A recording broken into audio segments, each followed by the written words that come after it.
After just 6 days of Ashes cricket, England are already on their knees. In this video, I'm going to rate every Australia and England player out of 10 based on their impact in the Gabba test. Stay tuned to find out which player we think had a complete shocker. We're going to start with Mitch Starc. It's another 9 for the Aussie left armour, and you can start engraving his name on the Player of the Series medal now. He took a wicket in the first over of the innings for the 26th time and left England 2 for 5 on the first day. That's on his way to a 6-wicket haul. Then he lifted them to a match-winning lead with 77 with the bat on day 3 and helped his bowling mates finish the job too.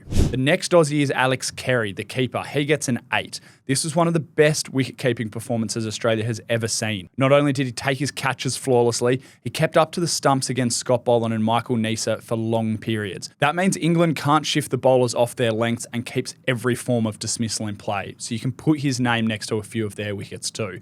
He also scored 63, striking at 91.3 in a first innings rearguard job. Michael Neser, he gets an 8. It's Australia's true pink ball specialist. He returned to the side for the first time in 3 years and starred in the second innings, cracking open England's only real partnership between Will Jacks and Ben Stokes by dismissing both of them. He finished with 5 for 42 in the second innings and ended any resistance after not having a perfect day with the ball in the first. He also lasted a pretty valuable 41 balls for his 16 with the bat. Steve Smith, he gets an 8 as well after his confrontation with big Jofra Archer. Australia's batting master looked like he was going to go big in the second day when he roared past 50 playing some audacious strokes. But he fell late in the day to a good catch from Jacks and a poor shot for 61. His fielding on the final day was a highlight too. He took a remarkable diving slips catch to remove Jacks and resume England's rot on Sunday. It's an 8 as well for Jake Weatherald. The new Aussie opener looked every bit a test player when he carved out 72 off 78 in the first innings. His cutting has always been strong, but he pulled the ball nicely too. His stuff square of the wicket was excellent. It's exactly what selectors wanted when they first picked him, albeit now he is playing under different circumstances with a new opening partner. He was unbeaten on 17 in the second dig as well. Marnus Labuschagne gets a 7. You feel like it could have been higher. A drought-breaking century went begging for the recalled opener, but he did play a big part in setting up Australia's big first innings score. He looks in a groove this summer where he can join in on taking the attack to England's bowlers, which is important. He scored 65 off 78 the first time around, but he did miss out on the fun in the second and was dismissed for 3. Travis Head, he gets a 6, opening from the start of the match for the first time on home soil. Head looked great in a partnership with Weatherald. He left the ball really well and he wasn't sucked into anything from Archer early on. That's a big tick for his credentials at the top. He made 33 from 43, playing second fiddle to Weatherald really, then a run of ball 22 that set up the win in the second innings.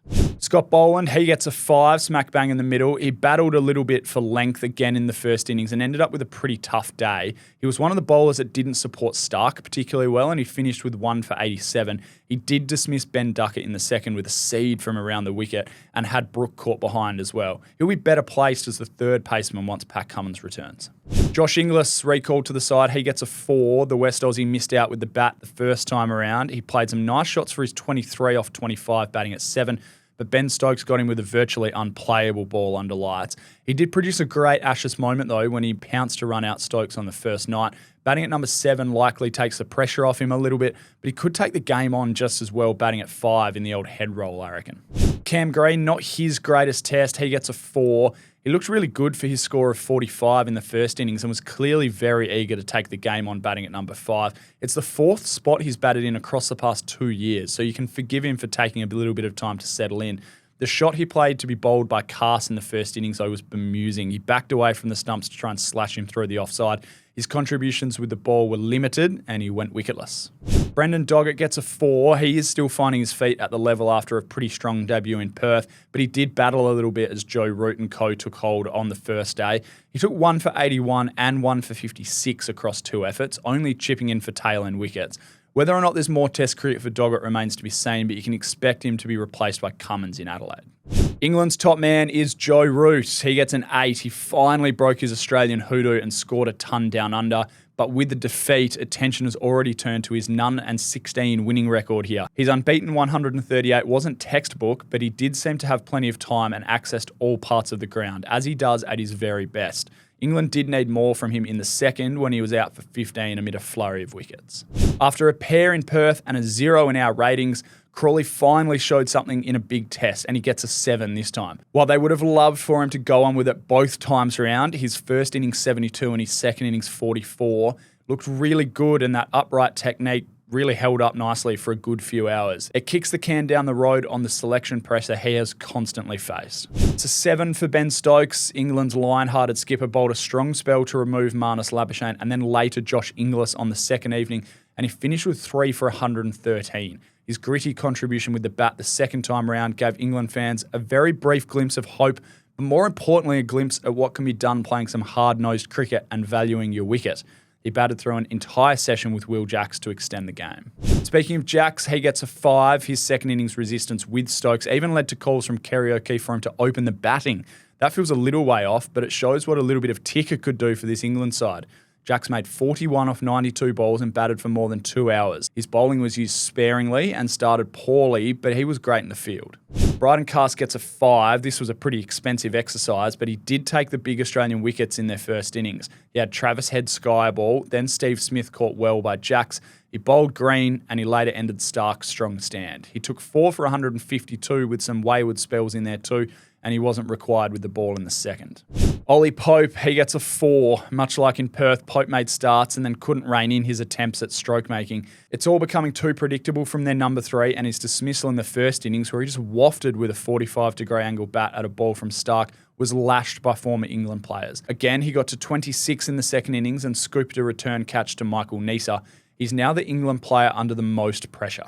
It's a 4 as well for Gus Atkinson. The opening bowler has had to grit his teeth and push through some pretty tough spells already this series.